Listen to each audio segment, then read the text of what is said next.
What is up, guys? Welcome back to the channel.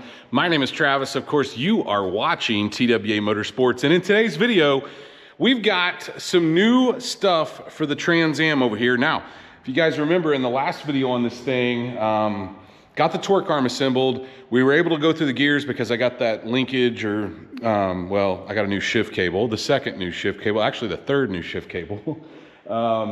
We got that lever though on the side of the transmission all buttoned up, and I actually moved this thing under its own power from the lift over to where it's currently at. And anyway, so it's to the point where I need to get a tune on this thing, and I also need to get it aligned, but I need a base tune first. And before I do a base tune, I wanted to get different injectors. I told you guys in the last video, I think on, I don't remember what we were working on. I think I was just out here in the shop talking about upcoming stuff. But anyway, I think I talked about, I found a tuner. He didn't necessarily love the injectors that I had. I had a set of Deka 80s. I swapped those out because I couldn't get it to run on those, and put the, I think they're Green Giants is what they're called. They're like a 50-pound green injector. And nobody seems to love tuning on those injectors. Now, are there people out there that can do it? Yeah, I'm sure if you want to spend a gob of time on that. But look, every single tuner that I've reached out to recommended either IDs or fuel injector clinic, and that is what we have here. Now, I'll try to list in the description down below if I can find these. I think I bought them directly from Fuel Injector Clinic. I think I went directly to their website, so I'll try to list that under there. But the packaging, guys, is insane. Like, it's like a hard plastic case. It's almost like you're buying diamonds, you know? I also opted, because of the plugs, instead of buying the wiring and having to solder new connections, I bought the adapters, because these are, they have a different adapter than I believe what the Trans Am comes with. So let's see. I'm gonna shut the camera off because apparently I can't get this open. And then we'll open it up and take a look at what we've got, and we'll go take a look at what we need to accomplish. Good night. So after getting the packaging open finally, oh, check those guys out. Look at this. Comes with the injector data match technology. Oh, nice. Yeah, look at that. They're all flow matched. Look, guys, when you spend good money, you get good parts. These weren't the cheapest things, I will tell you that, but look at how they package them. I mean, covered. Man, they look nice. Here's what we're going to do.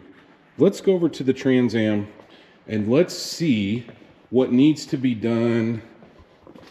I think we just can take the rail off, to be honest with you, is probably what I'll do. I didn't even hook.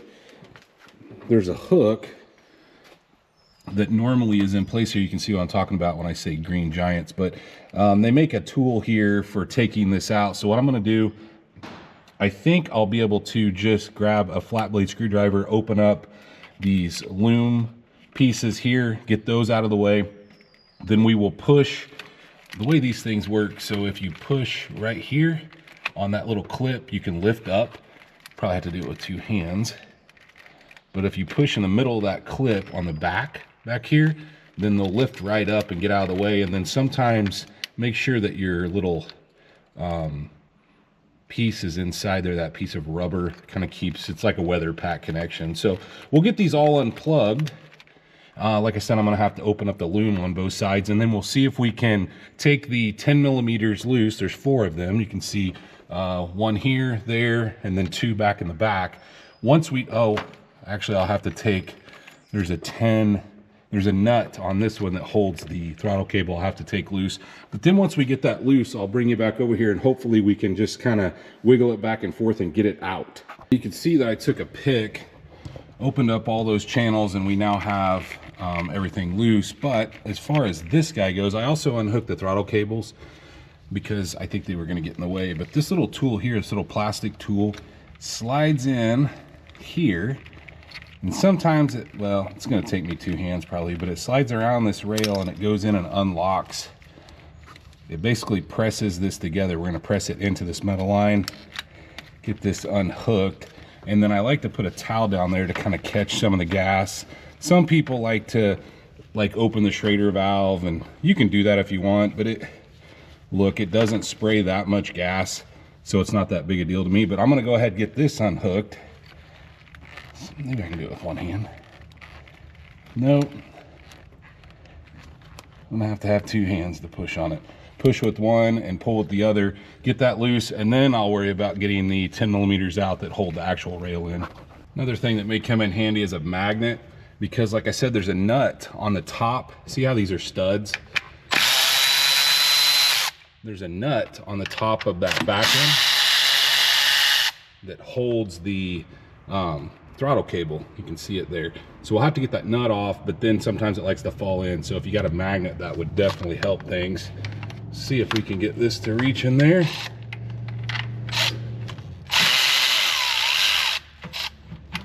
Sometimes you run into the cowl, and if that happens, then you're in a pinch. So just be careful. I think I can get that with my left hand.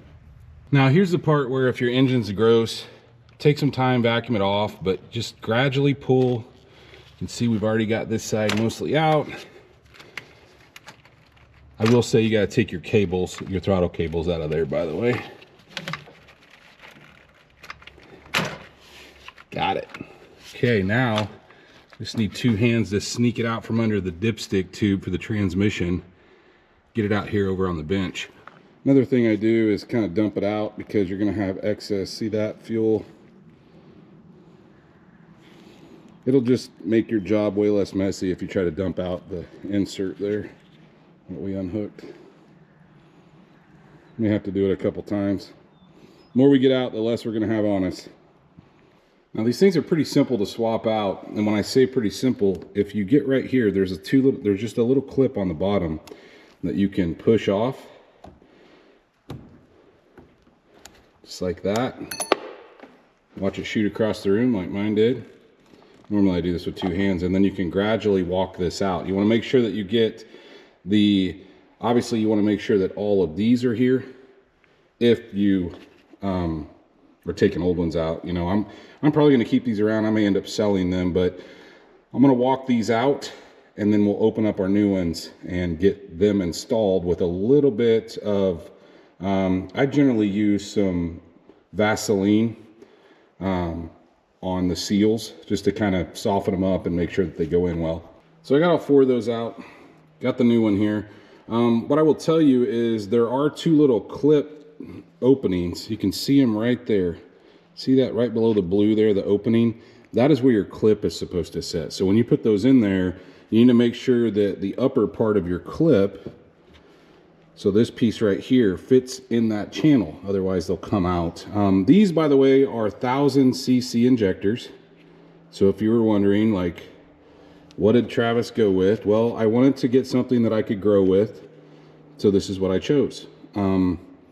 I believe I have to use them with the hats on them to get them to the right length, and I do. But these were highly recommended. Like I said, they come with the data, which is a big deal. This is a 1000cc injector. So I'm going to put a little silicone on here and a little on the bottom, or Vaseline, I guess.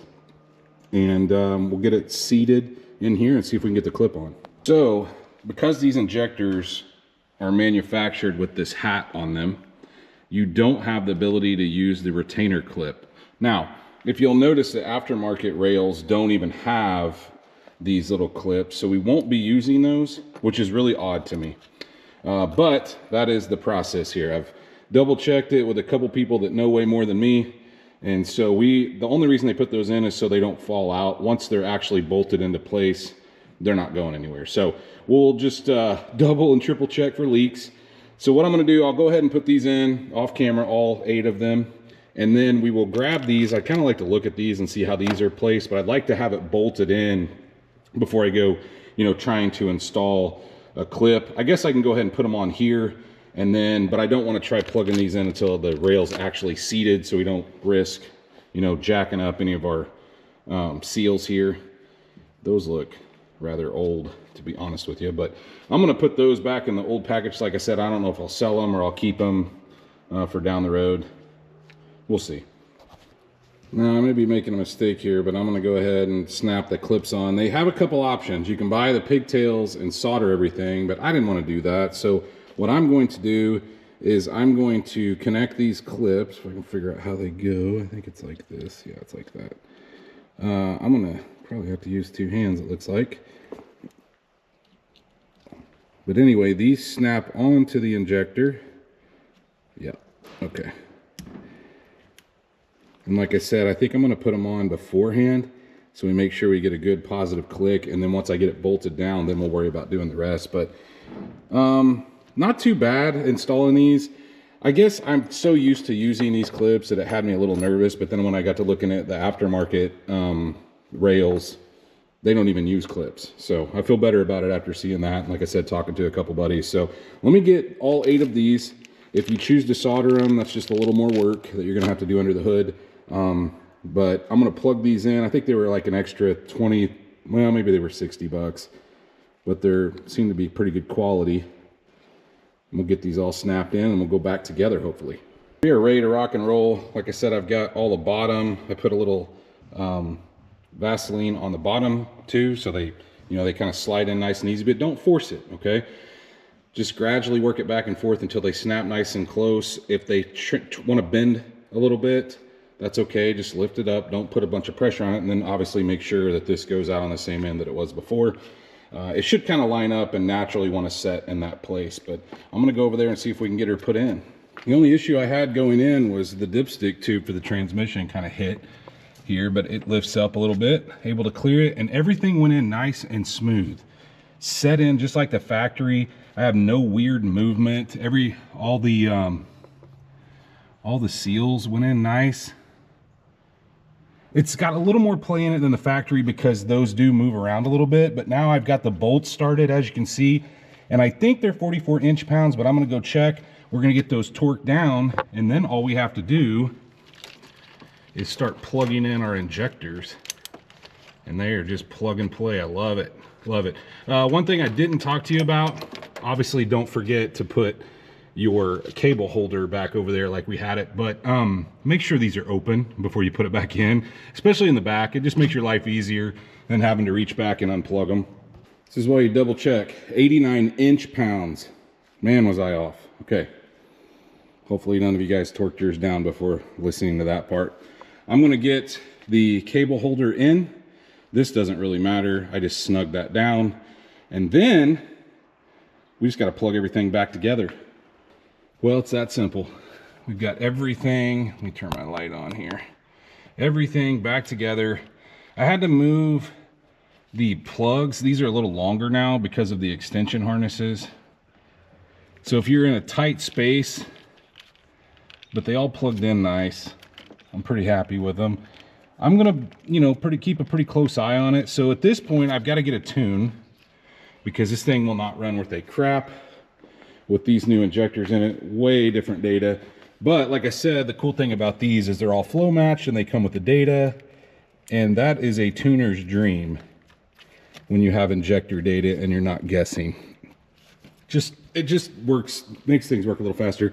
Obviously, I still have to plug this back in, but I'm gonna see if I can find that little lock that goes in there before I do that. And then there's another rubber boot, I believe, that goes on there as well. So see if I can find that. But kind of a quick video on this thing. Let me turn my light back off.